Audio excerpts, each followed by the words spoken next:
네, 쉬운 것부터 빨리 넘어가 보도록 합시다. 그래서 여러분들 수능 특강 교재를 항상 제가 복사해 드리잖아요. 그거 뒤에 해설지도 있어요. 여러분들 공부를 하실 때 해석이 안 되거나 혹은 수업을 듣다가 이제 놓친 부분은 그 부분에서 이제 찾으시면 되는 거거든요. 그래서 항상 참고를 해주시기 바라고요. 넘어서기 한번 넘겨봅시다. 넘어서기 넘겨보시면 가장 먼저 강우부터 좀 시작을 해보도록 합시다. 요번에 현대시 2개와 이 고전 수필 하나가 이제 붙어 있는데 두 작품은 그렇게 어렵지 않습니다. 근데 두 번째 작품은 여러분들이 조금 눈여겨보실만 합니다. 요즘 추세가 어떤 추세냐면요, 시론에 대한 이야기들이 조금 나오기 시작을 했어요. 그리고 더군다나 이 시들이 어떤 역할을 하는 시를 갖고 오냐면, 이 시인이 나의 시는 이런 것이다 라는 것들을 반영해 놓은 이 시의 시가 있거든요. 얘가 시를 쓰는 이유는, 방법은 이런 것이다. 그 중에 이제 수능에서 한번 나왔던 게 묘비명이라는 작품이 있습니다. 거기 구절 중에 하나가 시인은 더 이상 묻힐 곳이 없다 라는 식의 구절이 있어요. 그러니까 책도 안 읽고 그냥 속세적인 인물이고 이런 사람들이 결국은 문인을 사다가 훌륭한 비석을 남기는 거야. 몇백 년, 몇천 년 뒤에는 어때요? 그것밖에 안 남는단 말이야, 역사적으로. 그러니까 나 같은 시인은 진정한 문학을 공부하고 진정한 진실을 말하는 나는 묻힐 데가 없다. 그런 이제 현실적인 비판적인 이야기고, 나는 이런 시를 쓰겠다라는 게 그런 단어들을 통해서 표현이 되는 거고요. 최근 모의고사 중에 하나에서 뭐였냐면 노래와 이야기라는 작품이 하나 있었어요. 기억나실지 모르겠어. 시로는 충분하게 전달되지 않아요. 처용을 얘기를 하면서 나왔었던 작품인데, 이 가사로는 충분하지 않기 때문에 뭘 넣어요? 시인이? 노래를 넣는 거예요. 근데 노래를 넣었는데 이걸로도 충분하지 않았어. 노래는 내 감정을 덧나게 만드는 거야. 그래서 뭐까지 갖다 쓰겠다?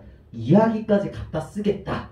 그것을 소망한다. 그래서 나의 시는 글자만 있는 것이 아니라 노래도 있고 거기에 이야기까지, 서사성까지 담아보겠다 라는 시인의 그런 의도를 담고 있는 거거든요.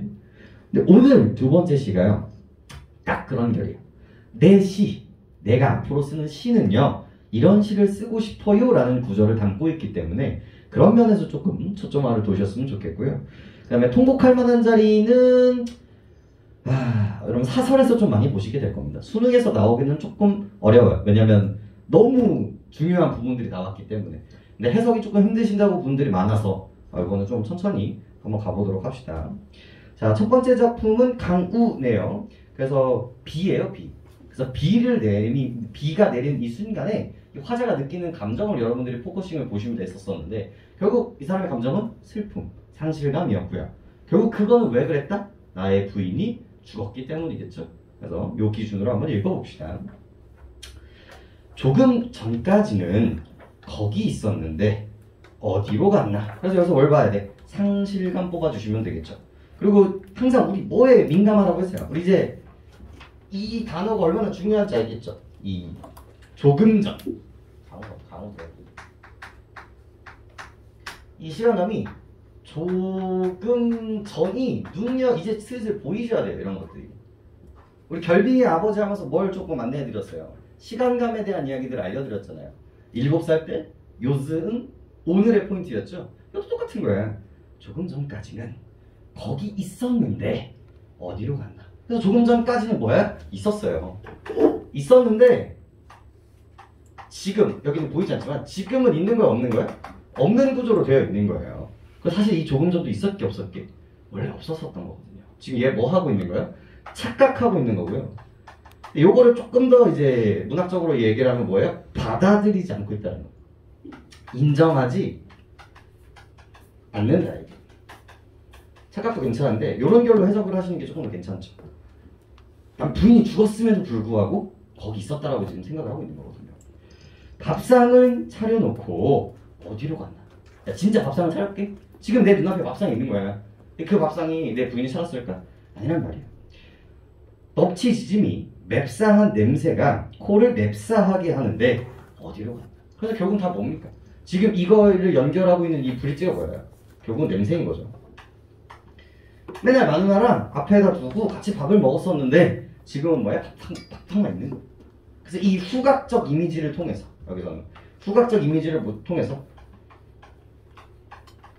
이 상실감을 이제 형성하고 있는 부분들이라는 거죠. 얘는 그대로 있는데 쟤는 없다. 그래서 자연은 변하지 않았는데 인간은 없어졌다. 이런 결들로는 항상 문문에서 많이 등장하는 패턴 중에 하나죠. 어디로 간다. 야, 그리고 제발 이제는 틀리면 안 돼요. 여러분들 종결 어미의 반복은요, 이쯤에서 이제 끝났어야 되죠. 그죠? 어디로 갔나? 어디로 갔나? 어디로 갔나? 그래서 나 동그라미 3개 치시고 2개만 쳐도 돼요. 2개만 쳐도 종결 어미의 반복이라고 보시면 되겠고, 그럼 어디로 간다가 반복되고 있으니까 시어의 반복, 그리고 통사구조의 반복, 대꾸법도 벌써 이제 끝났어야 됩니다. 이 사람은 갑자기 왜 말이 없나? 내 목소리는 메아리가 되어 되돌아온다. 그래서 이 메아리라는 소재 역시도요, 이것도 뭐에 대한 이야기로 정말 많이 와요. 상실과 단절 때문에 등장하는 키워드라고 생각하시면 됩니다. 특히나 이제 죽음과 관련돼서 이승과 저승을 나누는 거예요. 그래서 이승에서 내가 살아있니? 잘 지내니? 라고 해도 들려요? 안 들려요? 안 들리는 거고요. 대답이 안 오고 내 말이, 메아리가 뭐야? 내 말이 다시 돌아오는 거란 말이야. 대답이 와야 되는데 상대방에 내 말만 공모하게 있기 때문에 상실감을 표현하는 키워드라고 보시면 되겠고, 내 목소리는 메아리가 되어 되돌아온다. 내 목소리만 내 귀에 들린다. 그래서 상실감, 절망감, 허무함이라는 감정들 보시면 되겠고요. 이 사람이 어디 가서 잠시 누웠나? 옆구리 단괴가 다시 도졌나? 아니 이번에는 그게 아닌가 보다. 네, 안녕하세요. 첫 번째 시 하고 있어요. 그래서 여기서부터가 바로 뭡니까? 아니가 이제 별 5개인 거죠. 항상 말씀드리지만 시상이 뭐예요? 시상의 변화는요, 어떤 식으로도 문제로 등장할 수밖에 없다는 걸 이해하셔야 돼요. 이 아니를 기반으로 옛날 살아있을 때는 어디 가서 누워있거나 이게 담이 걸려가지고 아구구 하고 있었었는데 이제는 그러지 않아? 그러지 않는다는 거죠. 여기서부터 바로 뭐예요? 받아들임이 되는 거예요. 인정이 되는 거죠. 이 지점만 정확하게 봐주시면 될 것 같습니다. 이번에는 그게 아닌가 보다. 한 뼘, 두 뼘 어둠을 적시며 비가 옵니다. 그래서 시간도 괜찮고요. 배경도 괜찮고요. 받아들이고 나서부터 이제 이미지가 어때요? 어두운 이미지. 그럼 뭐도 등장이야? 비. 슬픔의 이미지가 이제 등장하는 거죠. 이 비가 눈물의 이미지를 가지고 있다는 건 우리가 이제 납득할 수 있잖아요. 혹시나 하고 나는 밖을 기웃거린다. 여기서 제일 포인트는 뭘까요? 혹시나예요. 내가 이 상황에서 혹시나 하고요. 혹시나 하고. 혹시나? 이걸 뭐로 해석하면 돼요? 희망이야. 혹시 내가 지금 꿈을 꾸고 있는 게 아닐까? 혹시 내가 지금 뭔가를 착각하고 있는 게 아닐까? 이러면서 이제 나가봤지만 기웃거린 희망, 나는 풀이 죽는다. 별 5개죠. 직접적으로 등장을 하고 있잖아요. 그래서 이 감정이 직접적으로 좌절감으로 등장하고 있는 부분들이고요.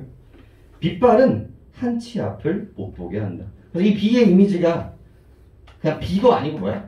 빛발이에요. 그러니까 엄청나게 쏟아지고 있다라고 생각을 하시면 되겠죠. 그래서 이 앞으로의 나의 뭐예요? 절망감을 보여주고 있는 거예요. 내 앞에 길이 보여 안 보여? 안 보이는 거지. 나의 부인을 상실한 나의 인생이 이제 쉽지 않다는 걸 보여주고 있는 거고, 왠지 느닷없이 그렇게 퍼붓는다. 지금은 어쩔 수가 없다고 하면서 이제 마무리가 지는데, 결국 마지막 감정은 뭐로 끝납니까? 이 절망과 뭐로 끝난다? 체념으로 끝난다라는 거 생각하시면 돼요. 그러니까 이 감정을 물어봐야 되기 때문에 여기서 뭐가 나올까?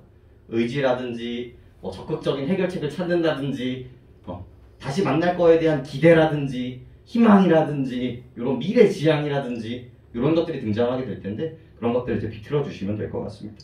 그리고 이제 비 같은 경우는 충분히 뭐로 볼 수 있냐면요, 이 헤어진 부인을 떠오르게 하는, 그리고 여기 있는 냄새라든지 여기 있는 그런 부분들은 충분히 객관적 상감으로 볼 수 있어요. 그 상실된 부인을 떠오르게 하는 매개체로 이제 받아들일 수 있다는 점에서 정도를 해주시면 될 것 같습니다. 어렵지 않죠? 그 정도?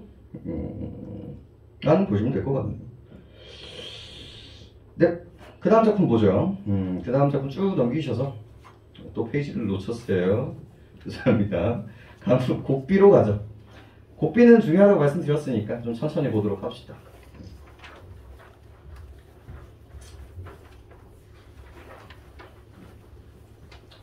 그래서 이제 가족이 죽은 시들과 다 연결될 수 있겠죠. 상실감에 대한 이야기죠. 제망매가 누이가 죽어서 이제 죽었던 부분들이고, 은수저 우리 아이가 죽은 거 같은 경우도 있었죠. 숟가락만 이제 남아 있는 거예요. 그리고 뭐 초혼 이 사랑하던 님이 이제 죽은 시들 이 상실감에 맺혀서 보시면 되겠고, 곡피는 어려워요. 실제로 읽었을 때 조금 해석이 잘 안 됐을 확률이 조금 있는데 천천히 한번 뜯어보도록 하겠습니다. 자, 곡비가 뭐예요? 일단 제목부터 조금 이해를 하셔야 되는데, 곡비가 뭐냐면요, 곡을 해주는 사람이, 이게 원래 분위기가 되게 중요하잖아요. 그러니까 이제 축제에서는 뭐가 필요해? 오케스트라가 필요하고 노래해주는 사람이 필요한 것처럼 이 장례식장에서 울음을 얼마나 잘 우는가가 효에 배틀인 때가 있었어요. 이 장례식 분위기가 얼만큼 처량하고 얼마나 슬프냐에 따라서 이 효와 그 집안의 그런 정당성? 이런 것들을 표출하던 그 시기가 있거든요. 근데 이제 너무 힘들잖아, 사실. 3일 내내 울어야 된단 말이야. 그래서 그거를 할 수가 없으니까 사람을 사다가 옆에서 곡을 하고 있는 거야. 아이고 아이고 이러고 옆에서 계속 있는 거야. 계속 약간 BGM 틀어놓듯이. 그 사람이었는데, 이제 봅시다. 사시사철 엉겅퀴처럼 푸르죽죽하던 옥내 엄마는, 자, 엉겅퀴 동그라미 치시고, 그러니까 시어가 이제 등장을 했잖아요. 옥내 엄마가 등장합니다. 그래서 이제 직유를 통해서 이 옥내 엄마의 이미지를 만들고 있는데, 뭐예요? 엉겅퀴처럼요. 그럼 엉겅퀴가 뭐예요? 이 풀이 되게 엉켜있는 풀들을 말해요. 생명력이 되게 강한 이미지라고 생각하고 보시면 되겠고, 되게 억척스럽다라는 이미지도 여기서 나오는 거거든요. 그래서 억척스럽게 생명력 있게 생존하기 위해서 열심히 살아가는 사람인 거고, 그리고 그 당시에 이 곡비가 사실 대우를 잘 받았을까? 그렇지 않다는 말이에요. 되게 천대를 받았던 직업 중에 하나였단 말이에요. 광대결이었어. 그러다 보니까, 하지만 이제 생명력 있게 살아가는 이미지였고, 푸르죽죽하던, 그래서 뭐를 통해서? 이 색채감, 시각적 심상을 통해서 이 화자가 생각을 하는 옥내 엄마의 이미지를 상징하고 있는 겁니다. 옥내 엄마는 곡을 팔고 다니던 곡비였다. 초장집에 가서 울어주던 사람이었습니다. 소개를 하고 있죠. 이 세상 가장 슬픈 사람들의 울음을, 네, 첫 번째, 두 번째 곡비 하고 있어요. 울음을 천지가 진동하게 대신 울어주고. 끊어볼까요? 그래서 이 사람의 직업이 곡비잖아요. 이 사람의 직업이 곡비다 보니까 이 곡비가 하는 일에 대해서 이야기를 하고 있죠. 이 사람은 왜 가장 슬픈 사람들일까? 뭘 했습니까? 가족들을 상실한 사람 대신에 울어주기 때문에 이런 얘기가 나오는 거예요. 그러면서 이제 앞에 있었던 시였던 강우의 주인공의 마음을 대변해주고 있는 거예요. 나 어떻게 살지? 와, 이러고 있는데 옆에서 대신 울어주는 거죠. 이렇게. 그리고 천지가 진동하게. 근데 이거를 그냥 해주는 것도 아니고요. 어떻게 해준대요? 천지가 진동하게 해준대요. 그러니까 말이 돼요, 안 돼요? 이거 고전소설에서도 진짜 많이 나와. 암행어사 출소요! 라고 했을 때 천지가 진동하더라. 이렇게 됐단 말이에요. 바로 뭐예요? 편집자도 논편에서 등장하는 부분들이었단 말이야. 가로치고 이제 뭐예요? 과장법. 진짜 진동하지는 않으니까. 하늘바닥이 진짜 진동하지는 않으니까. 천지가 진동하도록 대신 울어주고, 그네 울음에 꺼져버린 땅 밑으로 떨어지는 무수한 별똥을 주워 먹고 살았다. 조금 어려운 얘기인데 천천히 볼게요. 이 사람의 울음 때문에 봐봐, 너무 울어버려서 천지가 진동하고 마치 어떤 느낌이 드는 거예요? 울고 있는 자리가 땅이 푹 꺼진 느낌이 드는 거예요. 그래서 이 사람의 이 행위에 이미지를 뭘 붙여요? 하강적 이미지를 붙는 거예요. 이게 죽음의 이미지와 이제 같이 더불어 있으니까. 곡비 보고 있어요. 그리고 그 밑으로 떨어지는 무수한 별똥이에요. 이 땅덩어리가 밑어졌고, 여기 위에 뭐가 떨어진대? 별똥들이 떨어진다는 거잖아요. 그러니까 이런 것들이 뭐겠어요? 요게 별똥이 상징하는 바가 뭘까? 이거를 먹고 살았다니까. 이 사람이 이 곡비, 슬픈 대신 울어주는 거를 가지고 벌어먹는다라는 이미지를 이런 식으로 표현을 하고 있는 거구나 라고 생각을 해주시면 되는 겁니다. 그죠? 생계 수단이었다. 그리고 이제 굳이 별똥이라고 하는 이유가 뭘까요? 되게 이제 천한 직업이었기 때문에 이런 식으로 이제 표현했다고 보시면 됩니다. 까무러치듯 지규네요. 울어대던 곡소리에 이승에는 눈 못 감고 떠도는 죽음 하나도 없었다. 여기에서 사실 납득이 됐었어야 되거든요. 지금까지 조금 애매했었어도 여기서 이 사람의 울음이 철저하게 뭐예요? 이 사람은 긍정적으로 인지하고 있다는 것을 여러분들 확인할 수가 있어야 돼요. 어디서도 확인할 수 있었고, 천지가 이제 대신 울어줬다. 천시가 진동하게 대신 울어줬다. 여기서도 느낄 수 있고요. 눈 못 맞고 떠도는 죽음 하나도 없었다라는 게 이제 한을 풀어줬다라는 얘기인 거거든요. 그런 점에서 긍정이라고 볼 수가 있겠죠. 저승으로 갈 사람 수식어 보이시죠? 편히 떠나고. 이런 것들을 우리는 뭐라고 부르기로 했어요? 위로, 동정, 연민이라고 부르기로 한 거야. 그죠? 위로해주고 남은 이들만 잠시 서성일 뿐이었다. 그래서 이게 결국은 뭐다? 위로다. 이 사람이 노는 건 그냥 단순히 생계수단이 아니라 위로의 역할을 해주었다. 그리고 길잡이의 역할을 해주었다. 이런 식의 얘기를 해주고 있는 거죠. 중요하네요. 가장 아프고 가장 요염하게 우는 하늘은 구멍에다가 별똥을 매달아 놓았다. 그래서 그 구멍에다가 얘가 뚫어놓은 구멍에다가 별이 이렇게 떨어지는 이미지를 다시 한번 보여주고 있는 거거든요. 결국 뭘 해석하시면 됩니까? 이 사람의 울음 때문에 사람들이 잘 하늘로 갈 수 있었다. 이런 식의 이미지로 그냥 해석해 주시면 될 것 같고요. 여기서부터가 이제 하이라이트죠. 그네의 울음은 언제 그칠 것인가? 자, 그친다 안 그친다? 안 그치는 거예요. 왜? 지금 날까지 왜? 이런 사람들은 필요하다는 거예요. 왜? 삶은 되게 웃기게 삶이라는 것은 동시에 뭐예요? 죽음을 향해요. 우리도 지금 뭐야? 살아가고 있는 게 아니라 엄밀히 말하면 죽어가고 있는 거예요. 우리의 죽음의 엔딩이잖아요. 그래서 이 사람이 죽음은 언제나 있고 그 죽음에 인한 슬픔도 언제나 있고 그 슬픔을 위로해줘야 하는 이 곡비도 언제나 필요하다라고 이제 생각이 반영되어 있는 거고요.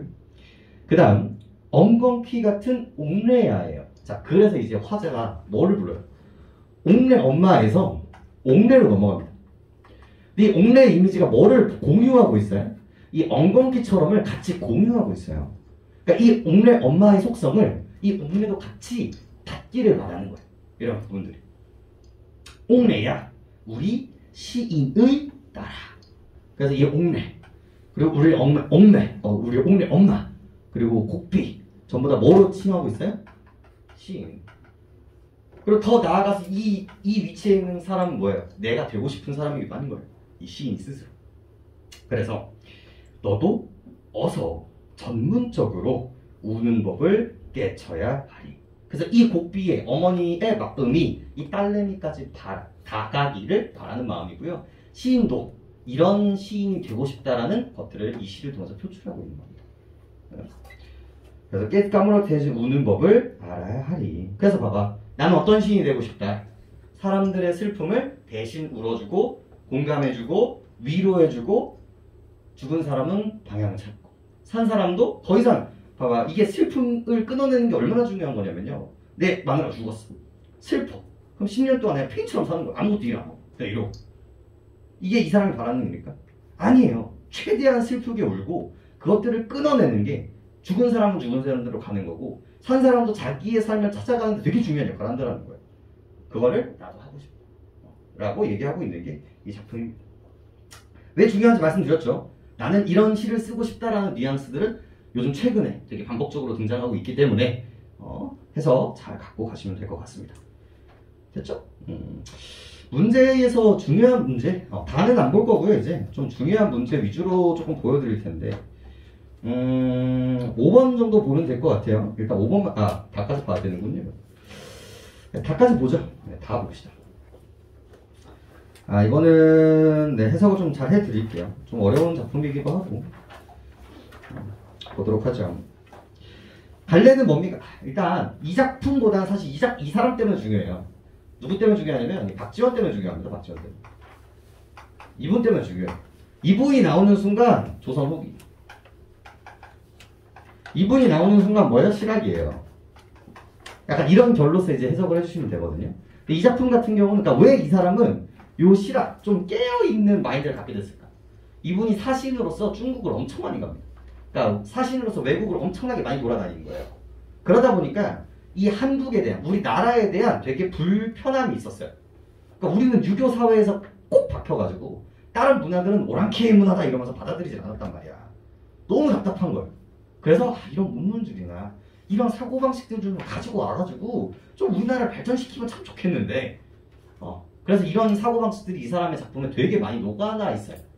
이 기득권층에 대한 비판이라든지 이런 것들이. 이 작품은 근데 그렇다기보다는 기본적으로 이런 생각들을 하게 되는 이 기행가사라는 기행수필입니다. 그래서 나라를 갔는데 우리나라는 나쁘다는 게 아니라 우리나라는 기본적으로 시야각이 트여있지 않아요.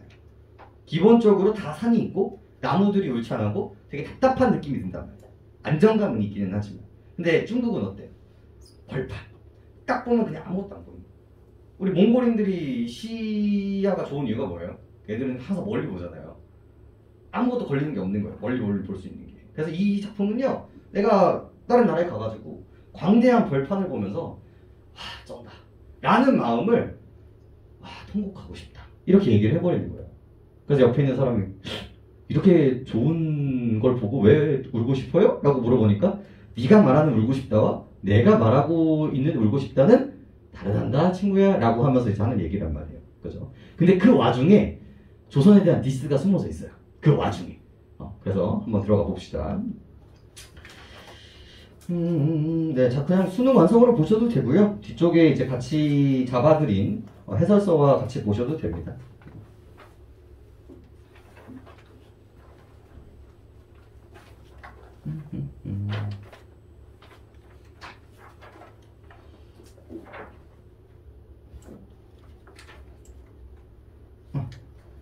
네, 7월 초여들에 갑신일 맑음 기행수필이기 때문에 이런 얘기들이 나오고요.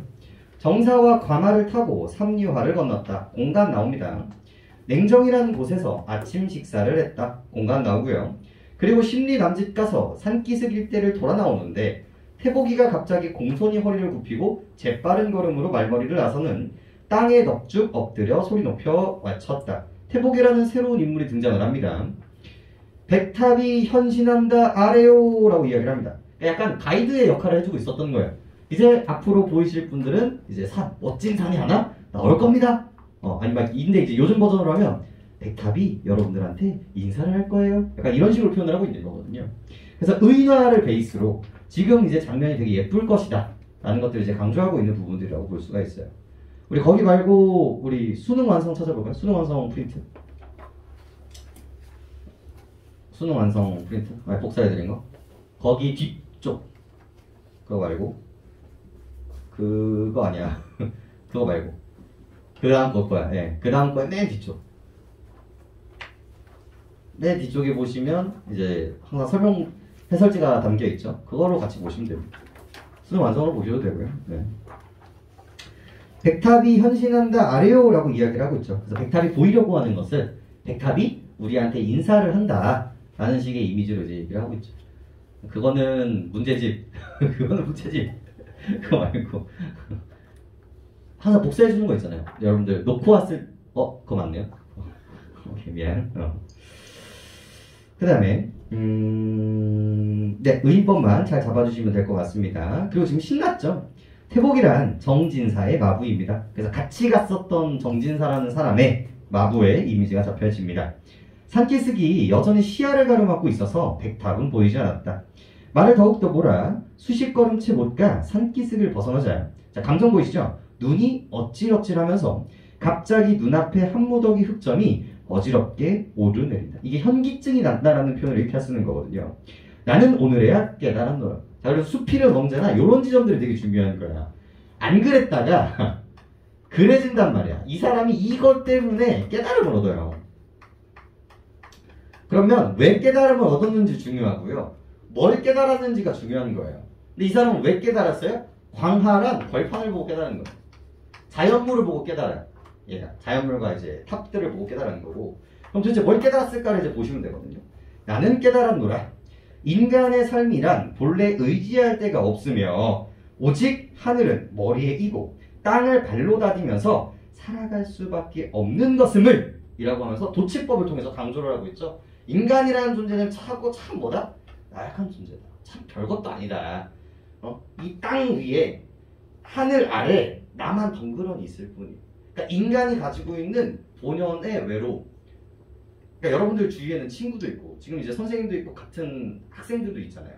그리고 집에 가면 엄마 아빠도 있잖아요. 근데 인간이라는 거는요 진짜 외로운 존재예요. 나의 생각, 나의 감정을요 단 한 명도 이해해 줄 수 없어요.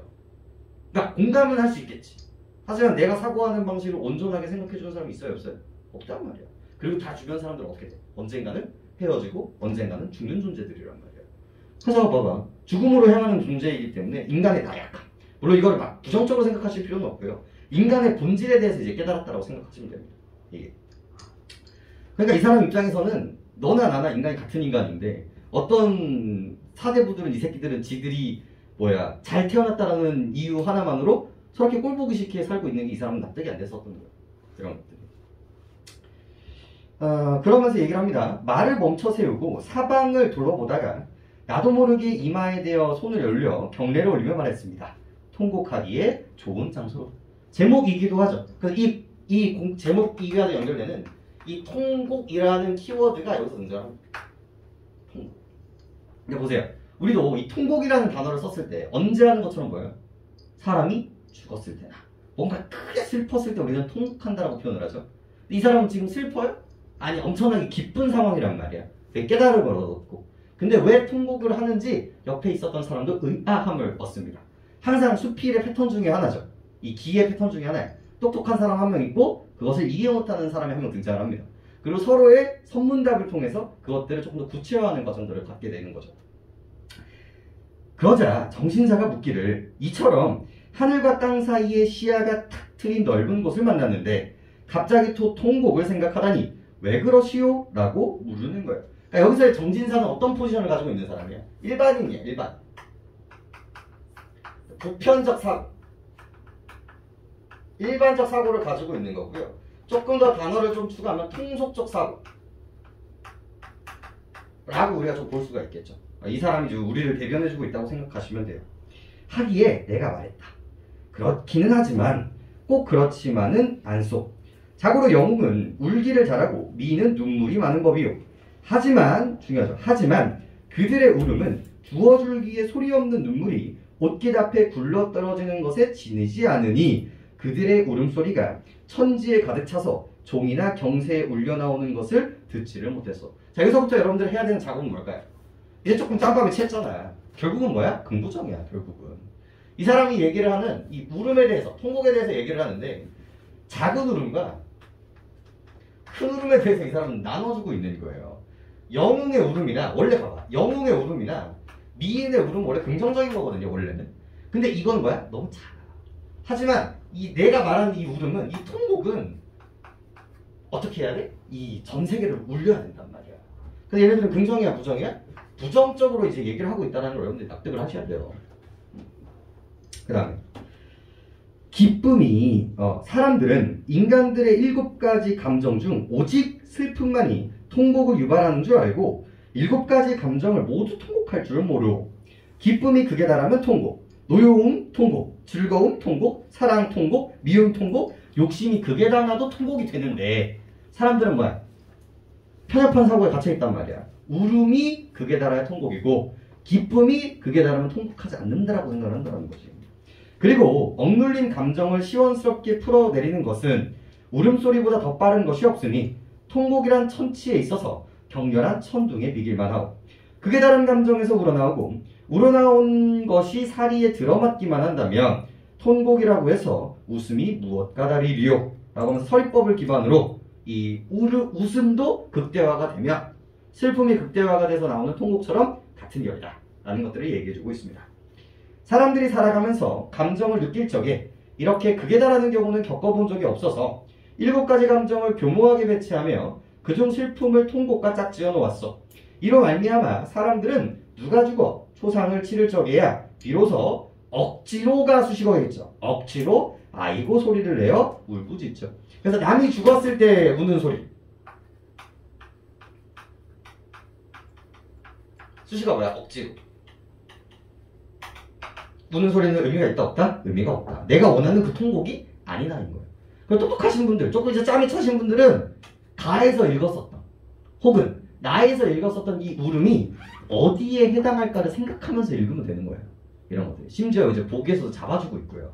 그래서 우리 아까 전에 여기서 떠들었던 이 울음 어딨어? 이 옥내 엄마가 울고 있는 건 억지로예요? 선생님 돈을 받고 억지로 우는 거 아닌가요? 그렇게 해석하는 게 아니라 이거 긍정이었어 부정이었어? 긍정이었잖아. 그럼 이것도 뭐로 받아야 돼? 긍정으로 받아야 되는 거지.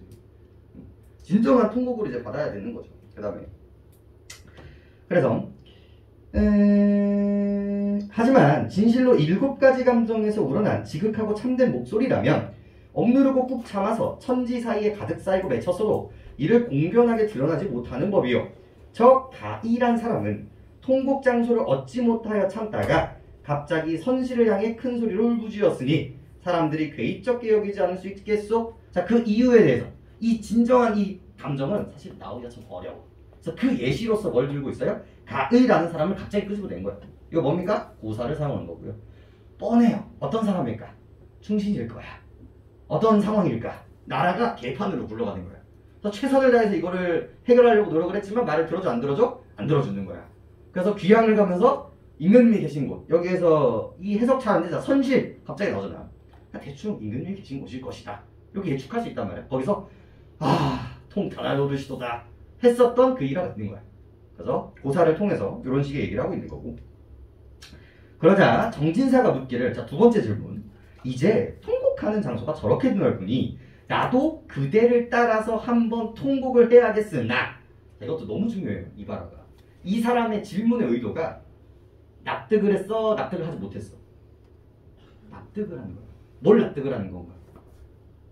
통곡을, 기뻤을 때 통곡을 할 수 있다는 걸 동의하는 거야. 그리고 지금 이 사람, 이 박지원이 느끼고 있는 감정을 공유하고 싶은 거야. 동감을 했기 때문에. 그래서 7가지 감정들의 극에 달하라고 했었잖아요. 그럼 나는 그러면 어떤 감정을 가지고 극에 달아야 하나요? 라고 물어본 거야. 그치? 그래서 뭐라고 대답을 합니까? 무슨 감정 때문에 그럽니까? 라고 물어보니까 하기에 내가 말했다. 갓난아이에게 물어보시오. 갓난아이. 근데 이게 이 구조를 아셔야 돼요. 원래 이러면 기쁨이요, 즐거움이요 이렇게 얘기해주면 되는데 항상 섞는다고 그래요. 그냥 안 주고 항상 비유와 예시와 구체적인 사례들을 통해서 이렇게 돌려 말한단 말이야. 갓난아기한테 물어보시오. 갓난아기가 처음 태어날 때 어떤 감정을 느꼈겠소?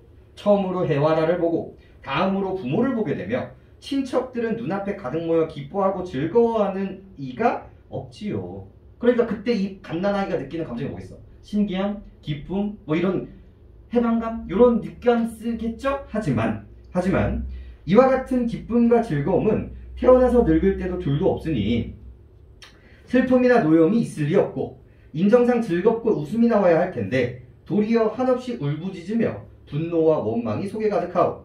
이는 아마도 인간이란 신성한 제왕이 어리석은 백성들이든 예외 없이 죽기 마련이고 살아있는 동안 죄를 지으리고 근심 걱정을 겪게 되니, 밑줄 있네요. 아이가 지가 태어나는 것을 후회하며 미리 스스로 통곡하고 애통하는 것이라고 밑줄이죠. 생각할 수도 있음. 마치 지가 얘기하는 것처럼 얘기하면서 한번 커브를 주는 거예요. 이렇게 니들은 생각하지.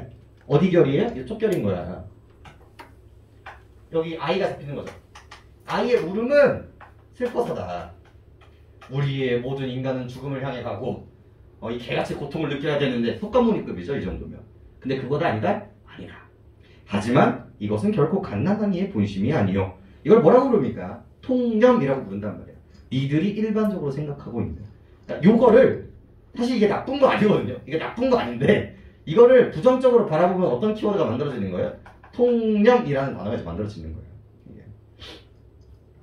여러분 근데 통념이 좋을 때도 있어요. 가끔. 사회를 흘러가게 하는 건 여러분 대부분 통념이에요. 제가 먹고 살 수 있는 것도, 여러분 부모님 아버지가 먹고 살 수 있는 것도, 여러분들의 의식주를 해결할 수 있는 것도 사회적 통념 때문에 돌아가는 것들입니다. 되게 재밌게 또. 그 다음에 그래서 아이가 막에 쌓여 태중에 있을 때는 어둠 속에 갇혀서 얽매이고 짓누르다가, 태중에 동그라미 쳐볼래요. 이게 상징성이거든요. 하루아침에 텅 비고 드넓은 데로 솟구쳐 나와 손을 펴고 다리를 뻗게 되며 정신이 시원하게 트이니 어찌 참된 목소리를 내질러서 감정을 남김없이 한바탕 쏟아내지 않으리요? 라고 이야기를 하는 거죠. 자, 여기서 태중이 뭘 상징할까요?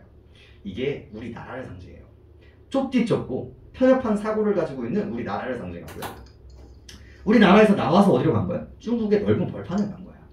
그래서 이 드넓은 벌판과 많은 눈물들을 보면서 깨달음을 얻게 되는 이 감정을 여기서 녹여냈다라고 생각을 하시면 되겠습니다. 알겠죠? 그 감정과 그래서 나와 감정이 같다라고 이야기를 하죠. 그래서 보통 사람들은 슬프다라고 생각을 하고 나의 감정은 뭐다? 기쁘다라고 생각을 한다. 그래서 나의 감정, 네가 나와 같이 공유해야 되는 감정은 뭐다? 기쁘고 신박한 감정이다. 그러므로 의당가식 없는 갓난아이의 울음소리를 본받아 비로본 꼭대기에 올라 동해를 바라보며 그곳을 통곡장소로 삼을 만하고 장현 금사상에 가서 그곳을 통곡장소로 삼을 만하오. 그러면서 자기가 여태까지 왔었던 공간 혹은 엄청 유명한 공간들을 열거하고 나열을 통해서 통곡할 만한 자리를 얘기해주고 있죠. 그런데 요동벌판에 임하여 보니 여기서부터 산해강까지는 1200리나 되는데 사방 어느 곳에 산 한 점 없으며 하늘가와 땅끝이 풀로 붙인 듯 실로 꿰맨 듯 맞닿아 있고 예나 지금이나 빛 뿌리고 구름 피어나온 가운데 오직 끝없이 아늑할 뿐이라 이곳을 통곡할 만한 장소로 삼을만 하는구려. 그래서 이 공간을 긍정으로 보고 있어요? 부정으로 보고 있어요? 긍정적 공간으로 보고 있다고요.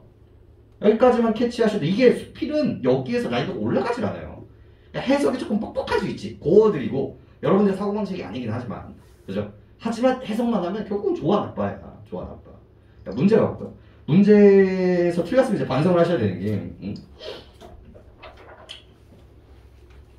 몇 번을 볼까?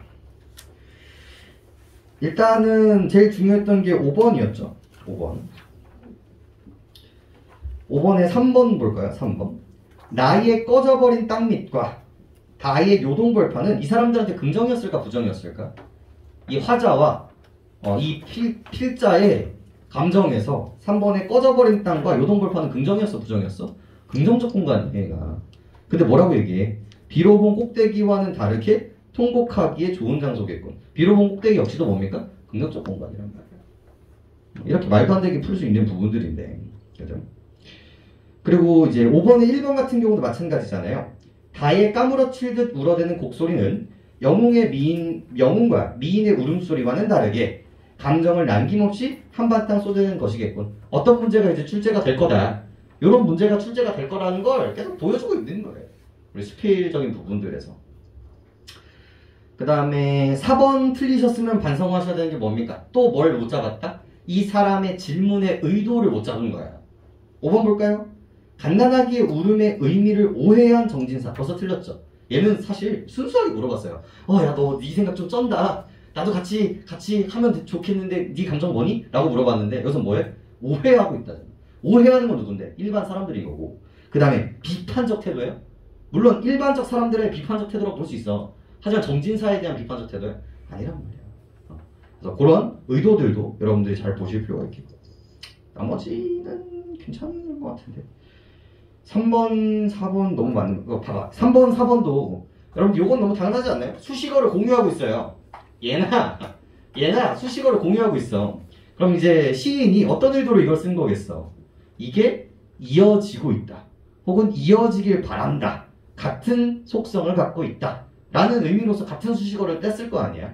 그런 것들도 너무 당연하다고 생각해 주시면 되겠고요. 그 다음에 1번도 틀리셨으면 반성하셔야겠죠? 결국은 또 뭡니까? 5번의 시간감. 과거와 현재가 등장하고 있는가 없는가. 이런 것들이 되게 중요했던 이슈였다. 시상의 전환이 언제 일어난지를 보시면 돼요. 특히나 가 같은 경우도 뭐예요? 가 같은 경우도 지금 뭐야? 철저하게 현재에서 뭘 회상하고 있는 거예요. 과거를 회상하고 있는 거기는 해. 근데 내가 이 시상 변화하는 그 시점이 언제인지 생각해봐. 현재에서 더 이상 없다는 걸 인지하면서 시상이 변화한단 말이에요. 그런 지점들도 좀 의미가 있었죠. 됐습니다. 시는 그렇게 하고 현대소설로 가볼까요? 1교시는 현대소설로 해보죠.